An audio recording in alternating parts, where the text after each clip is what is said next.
Right, the question is should you buy Benjamin Moore paint for your house, or is it good paint? And let's talk about, first of all, we're going to talk about the good stuff, but I really encourage you to listen to the bad stuff because there is definitely some bad. Um, and there's definitely some really good stuff. So one of the best things about Benjamin Moore is it really does last. I have a house that I do, and it's in the desert, and it has Benjamin Moore on the interior and some of the exterior. Um, and you really can't beat the longevity of it. It really lasts a long time. Their Ben product, like this one, is pretty thin as far as coverage goes. I would say their Regal is the go-to if you're going to buy Benjamin Moore. These might be old cans, so you guys might see these and go, well, those are really old cans. And that's because I touch this house up every year, and it actually works to touch up, other than some other issues that I'm going to tell you about soon here. So as far as paintability, Benjamin Moore goes on really nice. It covers really good. If you get a really like a dark color, like a blue or bright red, more than likely some of those colors that wouldn't be made in any other company's base, you can make in Benjamin Moore, and it will cover better and last longer than even the other ones. So those are the good things about Benjamin Moore. Now, when you get to their cheaper products like Ben, okay, and you get to like the Super Spec and those things, which I don't use, they are really not even as good as other materials. You could probably get something at Home Depot that's a cheaper product that will probably work better than Benjamin Moore Ben or Benjamin Moore Super Spec or some of their other cheap products. So when it comes to their Aura, it's really good. Their Regal is really good as far as longevity and color retention, fadeability. All those things are really amazing. But first of all, you do pay for it. Okay, you pay a lot for Benjamin Moore products, and literally they're twice the price of a lot of the other paint manufacturers, and you probably aren't going to get twice the life out of it. So keep that in mind when we go to the negative things. Now that's kind of a neutral thing, but let's get into stuff that isn't so great about Benjamin Moore. One of the things that I really hate about Benjamin Moore is if I buy a color, let's say I'm buying linen white, it's their color, it's Benjamin Moore's color chart color, and I buy it in Regal, and I buy the same color Benjamin Moore in Ben. I've seen a 25% difference in color between this one and this one for the same chip. Now you tell me, I've never seen a manufacturer of any paint that has a 25% difference on their color for the same color. Literally, I could paint a dot card like this, and I could put Ben linen white, their color, and I could put on one side, and I could put Ben, Regal linen white, both in flat, and you could see a 25% color difference. Is that acceptable? To me, no. That is terrible. That is the worst thing you could possibly ever do. Yeah, the paint's really good. Yeah, it lasts a long time. But when you have those kind of issues coming from the factory, that is unacceptable. So that's my first pet peeve. My second one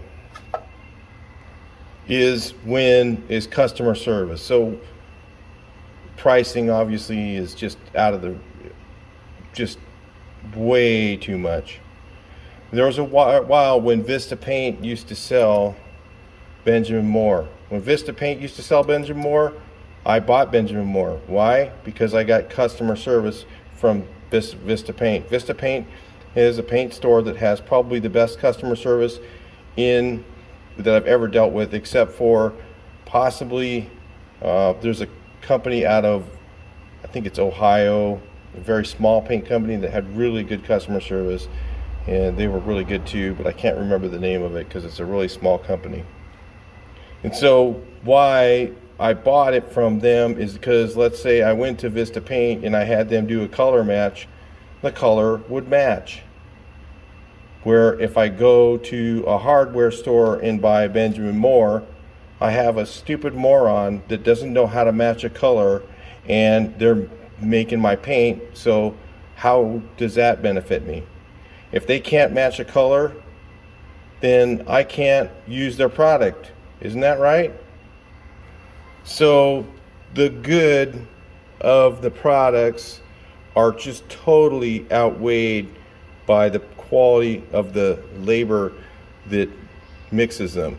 Now, there are specifically a few good places you can buy Benjamin Moore. And I might want to be totally negative, because you can go to a Benjamin Moore store, and if they're well established and they have a good paint mixing person, and like I said, when it was with Vista Paint, there was more than one good paint mixing person at Vista. So you usually could get a good color match there. But if you go to another Benjamin Moore store, you might have an ability to get a good color match. Where if you go to a hardware store and it's not just, you take up, you scan it on the machine and the machine tells you the color. No, that's not a good match. That's usually going to get you somewhere in the ballpark, but as far as like touching up a wall or anything like that, absolutely not. It's not going to match.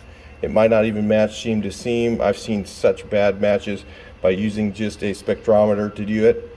You need a person that has the eye to match.